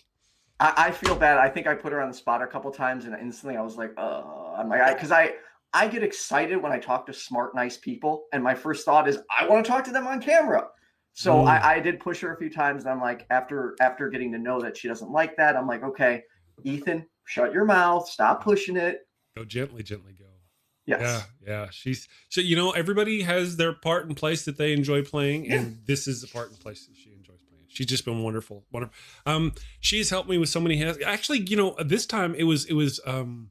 I told y'all Eric Murphy was going to be on the show tomorrow. Did I tell you, or did I? Yes, you did. Weed Brain, which I'm excited about. Him and Kenneth Leonard. Yes, and it was Paul Kamish who got me. That's my weakness is getting the guests. I love having guests. I don't mind. I get up in the morning, I kind of skip in here. Sometimes there are a couple of people, whenever they're on my show, I'm like, I'm not as eager to do the show about. I don't know. I can't. But like with you guys, I was like, man, these guys are going to be fun. I was like, oh, you know, and I get up here and do the show. But for me, the scheduling, you know, I would trade that scheduling if I could get some, you know, I would trade tech work on the regular basis for scheduling work on the regular basis, if that makes sense. Yes. Yeah. Because I got some, I'm a nerd. Here's one of the coolest things about, which does drive Puck nuts, but what I think is awesome is, so I started these 2 other channels. One is like a dating thing where we talk about sex. Another is a news one, YFNA News. And now, like Kenneth, he came on on the sex topic show the other day. Like now, like it's like Christians and atheists, they're kind of uniting on my other shows and coming together, which is awesome. It's like I'm building this mini community over here. And it's really so much fun seeing people who will disagree so much, then all of a sudden come together laughing on another channel. And I just think it's really awesome. Yeah, that's wonderful. Well, you know, my whole shtick is building community. You know, with the Daily Atheist Morning Show, I've got the Chris Mallard channel. You know, I'm not the Daily Atheist. I'm a Daily Atheist. You guys are also with me daily. Oh, excuse me, coffee. Good Daily Atheist. You know, that's the deal. I want to do other channels as well for those kind of things. I kind of might need your advice in that department too. How do you manage multiple channels? You know, multiple multiple that. Yeah. So I essentially am taking what I did with the DJ business and doing it here, is finding really smart people that are like-minded and willing to just run with it. Like, it's not just me doing this. You know, there's Cynthia McDonald, Kenneth Leonard, Richard Graves, Larry the Christian, Puck. You know, there's so many people helping me out that I'm just like, hey, these people know what they're doing. I trust them. So they started their own shows on one of my channels, and it's just doing it and, you know, supporting the people around you. And it seems to be paying. Excuse me. It seems to be paying off. Well, you know, the person you want to talk to about being on platforms a go-go is Eric Murphy tomorrow. Okay. Yeah. Because like a new thing that he just started too is he takes lunch breaks with us at noon Central time. So like he'll just go on for an hour and just hang out. And then they were talking about things like he's going to be on Audible. He wants to like read books and you know be a voice actor. I've noticed. So if you want to talk to somebody about being on multiple platforms and being successful in all of them, he'd probably be a great person to talk to. Well, you know, with multiple, I think I'm kicking ass on multiple platforms. It's doing more the same platform multiple times that I haven't approached yet. You know what I mean? With of course, because I really want to do something comedy related. I would like to spend like get with Leanne Lord and Andy Hall and maybe do a Friday night funny show. And I don't even show up on it. I just broadcast engineer in the background. I develop it all. I do all because I love comedy. I love doing the funny. I thought about that, but that'd be a different channel. That's not this channel for that. You know, right. I've also got the Chris Mallard. I like Shakespeare. I like doing Shakespeare quotes. I don't really like doing it as Wild Bill Wigglestick and the cowboy thing. I don't know if y'all saw that. I like doing them for reals. I want to do that over there. But for me, that's just too much. I want to focus on building and developing the Daily Atheist Morning Show. As we were talking about, part of a syndicate, I want to syndicate it myself, and I want to get with a group of you guys. If Chris, the atheist pastor, is still listening, he does his own show. He's got a Friday night 6-pack. It ends about the same time, roughly, that mine starts. Matter of fact, he used to bop from his over to mine. Stuff like that would be perfect for your 24-hour network. Daily, the atheist pastor 6-pack goes off, and then the Daily Atheist Morning Show comes on, and then Critical Cripples questions come on, and then Ethan Michael's show comes on, and then, you know, I don't see why that couldn't work. That was what we were talking about doing months ago. I totally think we should do it. Yeah, let's actually, like, one of these days when we're not, like, you know, well, I have a whole bunch of people waiting for me to be interesting. Let's actually sit down and talk and think about what kind of network we can set up, like what infrastructure would have to be in place for people to even jump onto it. And then let's work on trying to fill it with content. Maybe we can't do 24 hours right away, but we can at least do morning show and evening drive, right? And then we have to plan this. Yes, we have to plan this. And we need to plan when we're going to plan this. Yeah, and see, that does. The planning is wonderful until it becomes a problem. Until you spend more time planning than actually executing. I mean, yeah, which is why we have that deadline. It's like, when do we Yeah. want to actually kick this off? And I think we can probably get this going. Like you said, when you get back from vacation in July, you can really, dedicate some time and effort into this. Yeah. Yes, Amiga Nuts, the Atheist Network is born. You were here for the conversation that kicked off the Atheist Network. But see, that's wonderful that you said that. You're yes, that's right. The Atheist Network is born sometime in July. Now, I appreciate it, totally. Don't misunderstand what I'm saying. Mhm. I appreciate your notion. Ethan and I would have it done by the end of this month. I have it done by the end of the day. Why even wait till July? I mean, whenever we could start building and plan, we gotta set out a structure. We gotta set out a little bit of an agreement with what kind of agreement we're gonna have with individual people who come on the show and things like that. But that doesn't take a month to come up with that sort of thing. It's just a matter of building a channel, figuring out how to stream multiple people, to that channel kind of thing. I would stream to the 24-hour channel, of course, but I also want to stream to my own channel. Okay, yeah. How do we make that happen? Yeah. You can do it your way and do it in a month, but you know how much more antacid I'm going to need because of that? I understand. We'll see. No, I understand. I just don't care. No. It just depends on what part you play in it. Oh, I would love to. What help are you going to do? And if necessary, and this is the same thing I told Ethan, is like, if necessary, I'll come on and actually, shave the sides of my head and get this crisp little line right here. You know how hard it is to get this line? It's very difficult. And I would do that to appear on the show and help kick it off. But, it's like, the sacrifices we make. Yes. Well, no, I mean, like, I don't know. I guess that's my thing also. It's like, I like going back on things, like saying, what we did this, what can we how can we make sure it does better the next time? Yeah. It's like, continue to grow and continue to improve. But again, I'm weird and I get it. Like, I'm sitting here with two extremely spontaneous, extroverted people, and I think it's fantastic to work with you both. And I'm sitting here silently cringing and wishing I had more diet soda. Well, I know this is going to sound crazy, and especially after listening to me talk about how I kind of wing a lot of it, I am the man with the plan. I am. Oh yeah, all this is planned. This is an accident. This is all planned. Everything. Now when we actually flip on the switch and I start talking, that's not necessarily planned, but there's a lot of planning went into that. Oh yeah, absolutely. I am the guy with a plan. So, Puck, to your dismay, I would like to officially announce to everyone that if you go on Facebook and search at the Atheist Network, the page has been created. Hey brother, what you need to do is you need to throw me some admin rights and we'll start streaming to that page in the morning. Works for me. Things happen on the fly. You just gotta roll with it. Why can't I just have normal collaborators like everybody else? Well, that's what I'm trying to say. I mean, it doesn't have to be, and again, I'm not meaning to be ugly in any way, but it doesn't have to be an equal third collab. No, I me and this guy here can do all the work. And Puck, what are you going to do? You're going to show up and do what? What are you going to do? You're going to make graphics? Are you going to on an average day? How much time do we spend talking about the content that's going to be on your channel that night? We do spend a lot of time talking. Right. That's my contribution. It's like maybe not exactly being on the camera, but helping get the content. So I could see if it was somebody's channel, we were waiting for them to get up production ready and all this stuff. But essentially, you're saying wait a month and a half so I can talk about it with Ethan. Right? Exactly. That's what you're saying. Puck's like, so here's the thing, Puck. I just created the page, but he planned it first.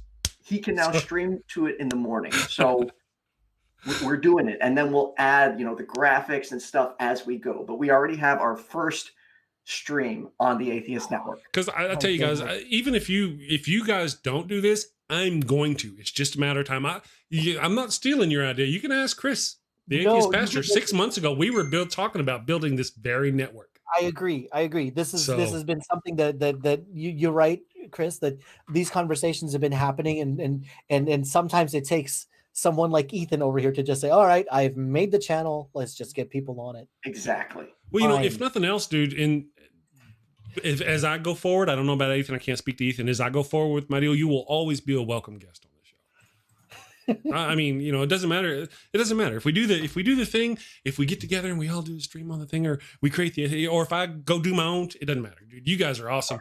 Well, I have no problem doing getting you guys on the regular back on the. Oh, thank you. It's been a lot of fun.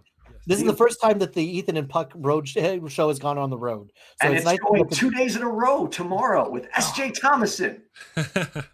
There isn't enough antacid in all the world. I really don't see that. I don't see that lasting terribly long. I just don't.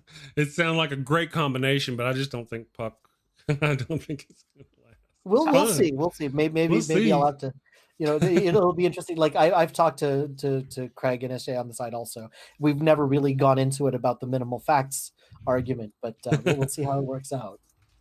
Like honestly, I don't think it's going to get to like deep theological conversations. I think it's like Ethan said, it's going to be more about, here's 4 people who just want to sit down at the same table together with a lot of orange soda, and we'll see how well we can get along. And to find, like, we know we disagree on certain beliefs and certain presuppositions and certain perspectives, but what can we agree are problems, and what can we all work on to solve these without worrying about petty little differences like, oh, you believe in God. Okay, that's cool. But what do you want to do about wealth distribution in America? That doesn't have anything to do with atheism. No. No, but that's what I'm talking about. It's like, what can we do together that we agree is a common problem? Oh, okay. That doesn't, our individual beliefs about God don't matter. Let's find where it does matter and build bridges. Yeah.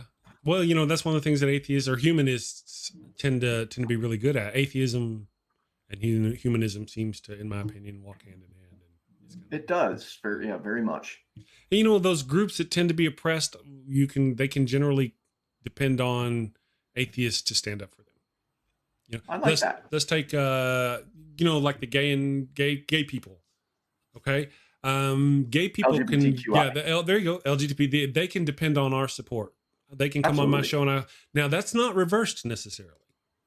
There's no guarantee that you go to a gay group and they're going to welcome you as an atheist. That's not. It doesn't work both ways. Most of the time, I would say, yeah, they would not give you grief about it. But there are gay atheists out there, or gay Christians out there, and gay Muslims, and gay, who would obviously have an issue. So it doesn't work necessarily back the same way. But I think you might be hard pressed to find an atheist show that does not support LGBT. I like theoretically. Do you even atheist, bro? I want that as a shirt. Yeah. Well, I've got it. Did you see it? Oh, yeah, yeah. I have it as a shirt. It's up right now. It's literally up on the screen right now. Yeah, it's one of the rotating. Yeah. Yeah. It just went away to a pink one, but All right, I need to get that shirt then. By the way, Chris, I don't know if I told you this. You were part of the inspiration for my new background. It was a combination of V La Bianca and you. So V had all these set up in the studio, and then you just mentioned get a cool light. So I got to get more lights, but as you can see, there's like, I can currently, I turned it off. Whoops. Oh, whoops. There we go. Okay. I can change colors and stuff. So thank you. You're welcome. Well, I think that's awesome. In my very limited opinion about what it takes to make a YouTube channel, there's 2 different ways to make a little studio. One is to make a studio with pads like you've got in the back. That looks like an official studio. And another one separate is where you have different weird things in the back and a fancy light. I've never seen nobody put the 2 together. You can't even see the light, to be honest with you. If it's on, you can't see it at all. No, it's because it's so bright outside. It's hard to tell. But once I'm going to get blackout curtains. Good man. That's the next step. You control the light. Once you control the light, you are the master of the light. Yeah. So that's what I had to do the same thing. Absolutely. My wife and I did that, but for video games, and that's really embarrassing because I'm now at the age where I can afford to play the kind of video games that I played back when I was still living with my parents, and our entire living room and computer room are completely optimized for the playing of video games, right? Like video games is what our marriage is about. So but Twitch streaming requires a different kind of setup than YouTube production. Absolutely. Right. So we have a dual monitor setup, so you can be playing the game on one monitor and monitoring chat and doing production on the other one. We're talking about having a parallel PC setup so that one computer is just for the game and one is just for the streaming. And then from there, I'm trying to figure out the best way to combine this with also making it viable as a YouTube live streaming platform. But so you guys have your cool backgrounds. I just have it is a cobalt blue curtain that hangs from the ceiling, so I can put whatever background I want here. For you guys, since I'm Puck, I have this hockey arena background. But when I'm on my Twitch channel, well, you'll see. I have something different as the background for my Twitch channel that is a lot more video game oriented. And because we're talking about Twitch, I am actually going to try to revitalize my Twitch platform. So we'll see how soon I can do that. Well, while we've got you big on the screen here, can you tell me about, well, you said getting monetized on Twitch is easier. Can you give us a little bit of an example of that? Yeah. Okay. So on YouTube, it's what you need 1,000 subscribers, and you need, I think, what is it, 4,000 hours viewed? Yes. To be monetized. Okay. On Twitch, the monetization rules are you must have 50 followers. You must have produced 12 hours of content within the past 30 days, and you have to have an average of 3 viewers per stream. Gotcha. And that's all? That's it. Wow, I'm not far. If I can get that on a platform of playing retro role-playing games like Final Fantasy and Dragon Quest, and if my wife can get monetized on a platform she likes to play point-and-click adventures like Myst, if she can get monetized on that, then a show like this with the community that we have directed at a Twitch channel is going to get that much faster than they can do it on YouTube. And they have a lot of the same things on Twitch that they have here. For example, super chats, they just don't call it super chat, but you can donate, they call it bits there, right? You can donate bits to the streamer. You can get subscribers on there, $5, $10, $15 a month. Half of that money goes directly to the streamer. Yeah. And I was able to do it in a year. Some other people have done it a lot faster. Yeah, well, YouTube is, I did YouTube in 6 months, so not quite 6 months. So yeah, but it's hard. It took working it like a job. I say 6 months. I've had my channel for a year and a half, but I didn't really start working it until November of last year. So yeah, I see the Twitch. I got it open. There are things. One of the deals though is I need to learn how to develop it because I'm not against developing it. I'm not. I'm all about developing out on multiple. I'm already streaming to it. If I got to just put in keywords and stuff like that, and that's the only difference is a few keywords here and a few keywords there and putting up a picture and just doing those regular things, then I'm already streaming there. Why not do that? Right. Well, it's its own little community also. Like Twitch doesn't, it's not quite as easy to find as YouTube or Facebook because YouTube and Facebook are probably places you're already going to be anyway.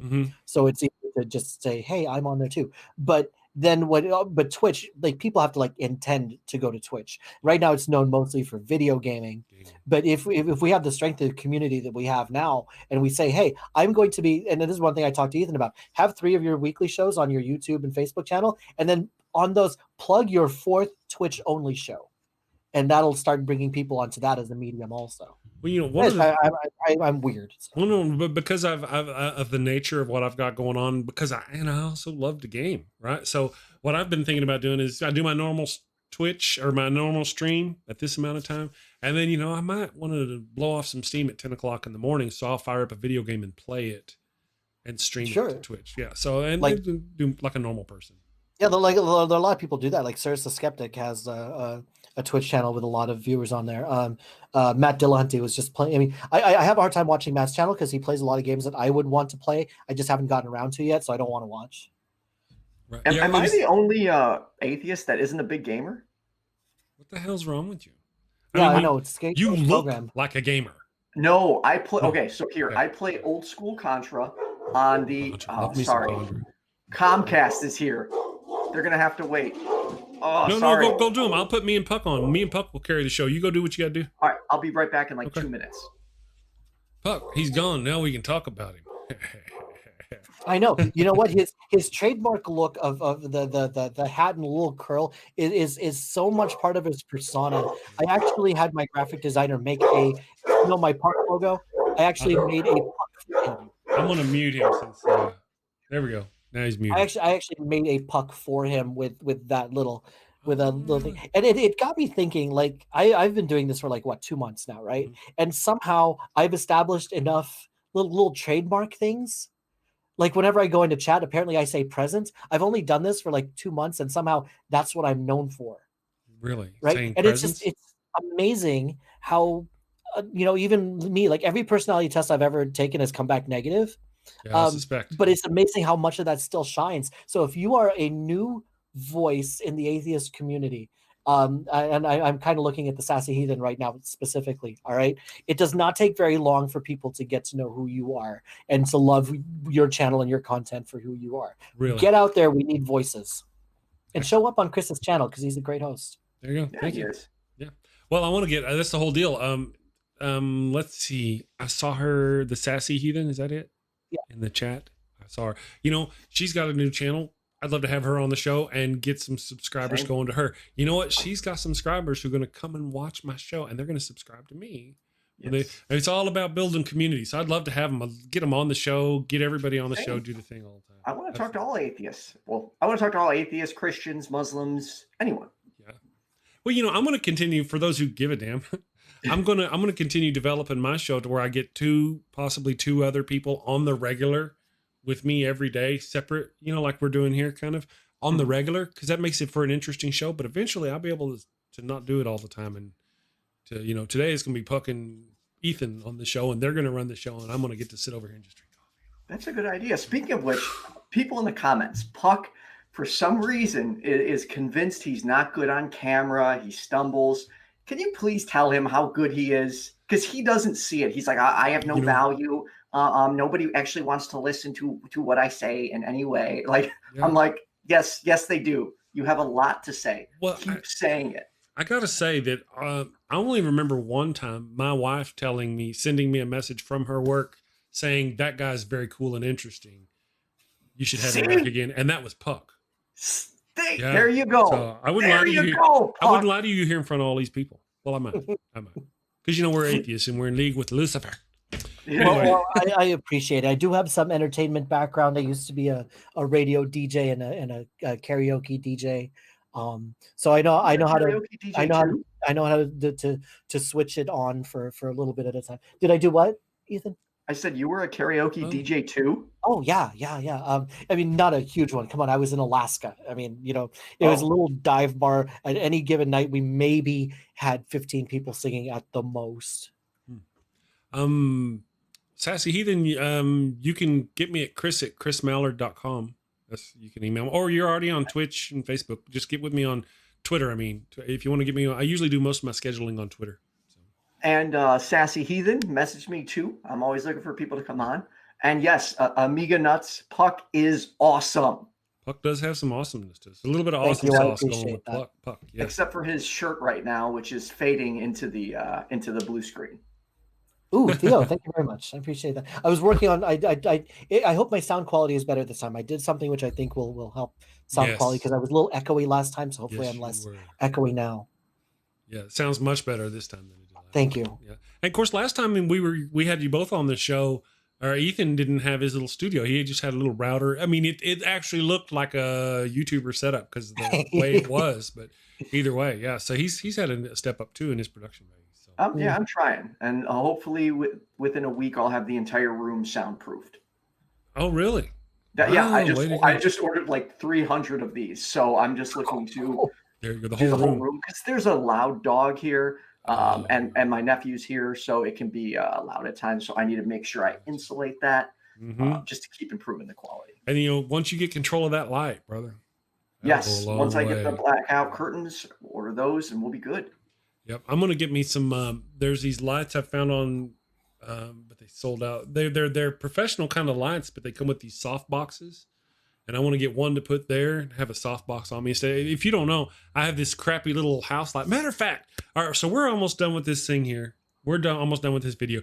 I have got a video I cranked out, recorded about a week ago about my new setup. So you guys have seen the old video about my old setup, about how I got the teleprompter and all that stuff. Yeah. Well, the new video that I'm going to drop today, I'll just go hammer it out here in just a few minutes. It'll show you my touch screen that I use and my screens and all that and my upgrades and stuff. I've actually added another monitor since I made that video. So I'll get that up there for everybody to see. Because I enjoy that kind of stuff. The nerding part, right? The what it takes to develop the channel and put things together. Stuff like Ethan, are you going to continue doing StreamYards?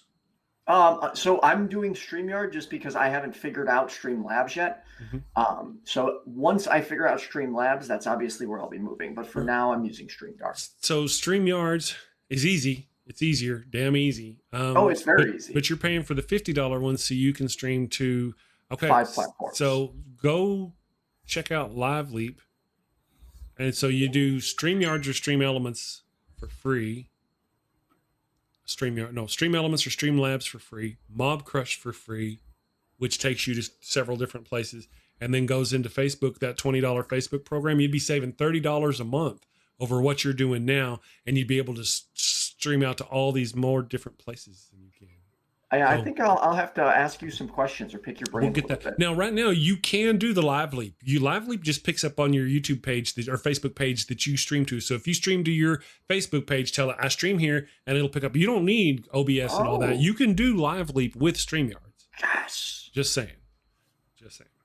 So I'm getting. I think I've got a troll hitting me up, and I'm not sure. Could be a troll. Somebody just before the show said, "Hi, my name is this. Talk to me." And I'm like, "Listen, I'm in the middle of a live stream." Right. And they asked me a question afterwards, and then a few minutes later hit me with 5 question marks, like, "Why haven't you answered me?" I'm like, "Dude, I am literally in the middle of a live stream right now." And I sent them a link, and they're like, a few minutes later, they're like, "Okay," and now they're asking me, "What's your name and where are you from?" Okay, so that's a fake one. That's what it sounds like to me. Since I started doing more on Facebook, I'll get those. So you just have to always look at the person and see how long they created Facebook. If they only created Facebook within the past week or 2, it's fake. Excellent advice. I'm going to pop this one over and then not to bring the conversation back to Twitch. But best name ever. Don't swear. Twitch also has fantastic moderation tools on there, so it's a very good, well put together suite. Gotcha. And best name ever says. I've been trying to keep an eye on chat and seeing what's going on, but looks like best name's got a handle on this. See, yeah, thank you. Yeah, it's kind of rare to see her go on tilt. So she's a superhero, man. She really is. Oh yeah, well, if she's gnawing on somebody, they I don't know what's going on. They usually deserve it if she's getting. But this goes back to what we were saying. We need people behind the scenes. We need people who are have the technical knowledge. So even if you don't want to be on camera, which I get it, because this is difficult stuff. Like I am mentally exhausted just thinking about all the appearances that I'm supposed to do over the next few days, right? We need people to help us with this technical stuff. So if you know someone who's active on these platforms as a producer or just really knows their OBS and really knows their StreamYard, send them our way, because we need those people just as much as we need people to be on camera with us. Well, I'll help you guys where I can with the OBS. Thank you. You know, because I kind of got away with OBS. And Except for this slogs, damn but commercial. It's not multi-platform. I'm gonna hit the button. Let's see if the commercial works. Okay. Son of a bitch! It didn't work. So they may be hearing Andy's voice. They're not seeing it. It worked before the show. I promise. I saw me do it. There are many questions. So if you're hearing Andy answering, talk about. Want to know what's going to help? That was cool Atheism. too. Anyway. So I need to adjust my blue screen so that I don't my superstitious. I just need to wear something other than plain colored shirts. You know, you could do it like Dave Critical Cripple does. He just does a floating head kind of thing. Oh, I've seen that. Yeah. That can be a little disturbing. Drinking alcohol. Oh, excuse me, too much soda. So we hear the commercial. They just don't see the commercial. I think maybe if I remember we were talking about if I closed OBS and reopened it, it would probably. Some evangelicals. I can't see it. So we are sponsored today by Atheism. But you don't have to worry. One thing I wanted to point out is I would compare Puck and I to a significantly less cool duo of that of Captain Kirk and Spock, because he's always like, wait, what do you did you analyze this? Actually, I don't think this is the most logical next step. And I'm like, no, man, I'm just gonna do it. And it drives him nuts. But that's how that's our balance. Yeah. Ethan, you like to think that we're Kirk and Spock, but you understand that we come across more like Sherry Lewis and Lamb Chop, right? Yeah. I don't even know who that is. Well, Puck's gonna stroke out. My hairline is receding. Do you seriously not know who Sherry Lewis and Lamb Chop are? I don't. Oh. But which one of you is Sherry Lewis and which one of you is taking a fist up the ass? That better not be me. Are you? Oh, who wants to be the one to tell? Who wants to be the one to show Ethan or send a link or something to something with Sherry Lewis and Lamb Chop? They were a very famous comedy duo back in the day. They were a lot of fun. Yeah. Yes. I don't know whatever happened to her, but yeah. Oh yeah. Inquisitive Crondry says, "Shut up," so we can listen to the commercial. Sorry guys, I'll try to fix it by tomorrow, and maybe we'll have an actual Andy commercial up there. Yeah. So it's from Andy. All right, guys. You know what? I'm gonna thank you for showing up. We have gone, hour and 40. You guys are awesome. Thank you for being so. It's just when the time's fun when you're having flies, dude. Right? This is longer than my social energy usually lasts, so I appreciate that. Thank you guys very much. I'm glad you said that, Puck. Usually after a show, I kind of scoot back and go, just kind of need a break. Yeah. This is I've been sequestered in my home for quite a while now, and yet this is enough social for me. See, I'm like, just put me on the next show. Let's go. I'll go back to back. I could, to quote Captain America, I could do this all day. Yeah. And you are. See? Yeah. So, all right, guys, I'm going to wrap it up. Thank you all for joining me. Thank you to people in the chat. You guys are wonderful. Sassy Heathen, we're going to get with me on Twitter. Do the Twitter thing. We'll do the thing at the place with the stuff, and we will get you on the show. Anybody else out there, if you've got a Facebook page or a Facebook group that you would like for us, or you wouldn't mind us streaming the Daily Atheist Morning Show to, let me know, and we will get you hooked up. Hit me up on Twitter or Facebook, at Atheisting1. If you don't mind, subscribe to these guys. I got links to their channels down below. Subscribe to me, throw some coin, do the thing at the place with the stuff for the people. You guys have a great day. We will see you tomorrow with Eric Murphy and Kenneth Leonard. Kenneth Leonard. It's going to be a great show. You guys have a wonderful day.